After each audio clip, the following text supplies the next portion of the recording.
Students, आज हमारा एक न्यू चैप्टर शुरू करेंगे इंग्लिश ग्रामर का। Chapter 14 part of the sentence. Chapter का नाम क्या है? Part of the sentence. Number देखो, chapter 14 every sentence has two parts.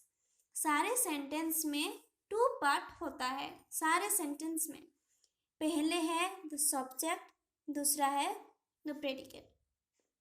सारे सेंटेंस में टू पार्ट होता है, जबकि एक सेंटेंस होता है और आधा पार्ट होता है द प्रेडिकेट। द पर्सन और thing about which something is said is called the subject. कोई एक पर्सन को बोला जा रहा है या फिर कोई एक चीज को बोला जा रहा है तो यहाँ वहां पे लगेगा subject. The remind part of the sentence is called predicate. उसके बाद जितना भी एक सेंटेंस का रह गया है वो होगा प्रेडिकेट। जैसे कि देखो दिया गया है टेबल में, स्टडी द फॉलोइंग टेबल।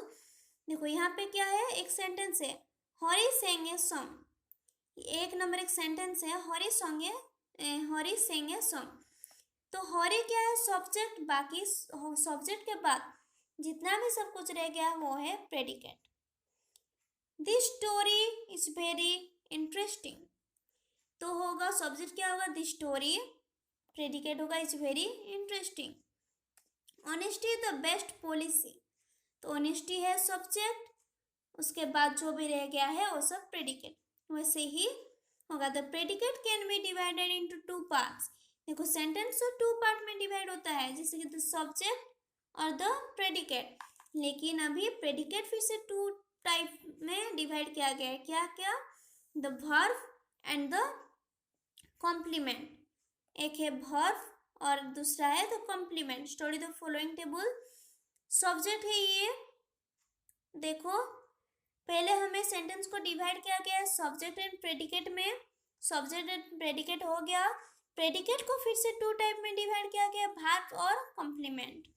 तो देखो एक सेंटेंस में, जैसे कि एक सेंटेंस है Radha will sing a song.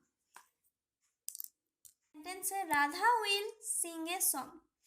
तो यहाँ पे सब्जेक्ट कौन सा है, प्रेडिकेट कौन सा है? राधा है सब्जेक्ट, उसके बाद जितना भी रह गया है सारा है प्रेडिकेट।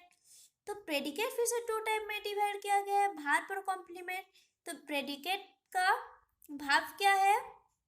Will sing. और कॉम्प्लीमेंट क्या है जो बाकी रह गया है? ए सॉन्ग। तो देखो ये book is lying on the table. तो यहाँ पे सब्जेक्ट कौन सा है? बुक। प्रेडिकेट कौन सा है? Is lying on the table. उसमें से फिर से वर्ब कौन सा है? Is lying. और बाकी जितना रह गया है ऑन द टेबल वो है complement. They have finished their work. तो यहाँ पे सब्जेक्ट कौन सा है? दे। प्रेडिकेट कौन सा है? Have finished their work. तो उसमें से फिर से प्रेडिकेट में से वर्ब कौन सा है? Have finished. कॉम्प्लीमेंट कौन सा है? Their work. तो वैसे तुम्हें समझना है सारा। This is the most common pattern in English. English का सबसे मोस्ट कॉमन पैटर्न कौन सा है? Subject plus verb plus complement. हमारे इंग्लिश में जितना भी सेंटेंस है सब ऐसे पैटर्न में है। पहले होगा सब्जेक्ट, उसके बाद रहेगा एक वर्ब, उसके बाद रहेगा बाकी सारा जो रहेगा वो है complement. The part of the sentence other than the subject and the verb is called the complement.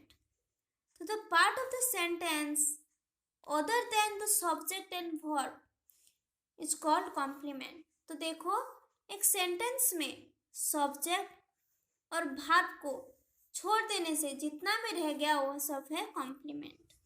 जैसे कि देखो यहाँ पे एक एग्जांपल दिया गया है ना, Radha will sing a song. तो राधा क्या है? सब्जेक्ट। और वर्ब क्या है? Will sing. तो बाकी कितना रह गया है सॉन्ग? तो है कॉम्प्लीमेंट। एक सेंटेंस में सब्जेक्ट और वर्ब को छोड़ देने से जितना बाकी सारा रह गया वो सारा है कॉम्प्लीमेंट। ये सारा चैप्टर भी तुम्हें ठीक से समझना है।